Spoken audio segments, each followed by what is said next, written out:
هلا انا از نكارم هرما كامب وبيج مواز هات ما بشتقرتيا واو كونسيرت بدمنا دفي جهك بيجي دفي تشتكي حاضر بكي او ريخسني كامبا حاضرياي بكن طبعا انا بدن شباب نادم وقتها مجوارنا دن مش كيره بدن امي ارمي اري كاريجي بكن امي كونسيرت جي بدن امي وعبدنا برسينجي خو امي تشتيج مواري ما بدستي ما بقى هنرمندكي كوردا زي بكم يعني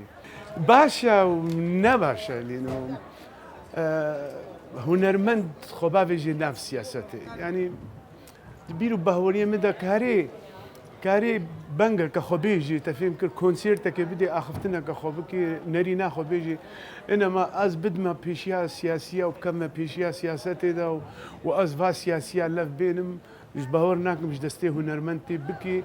ونجم ما في ما يعني نج حقي ما كيفنا نافهم هنرمند زاني شخصيا جمراز هنرمند ناخذ بكف مناف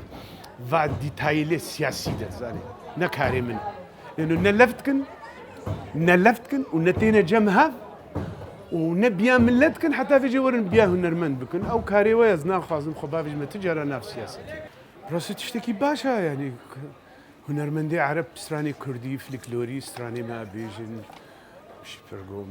براي هافن وام جيراني هافن وام هافر دجين وام امو عرب وترك وعجم جيراني هافن وبراي هافن بهافر دجين كاركام بيجن ليه جبوب مثلا ولو مظند كن كردي ما ومزالا تدريجي هفدود كن كتشكا كردة أصالة كتشكا عربة أصالة ودنك خوشة ومشهورة وبوبيليرة سرانكي كردي قلتي مالاي أفاقرك بشتقرتيا يبكن يعني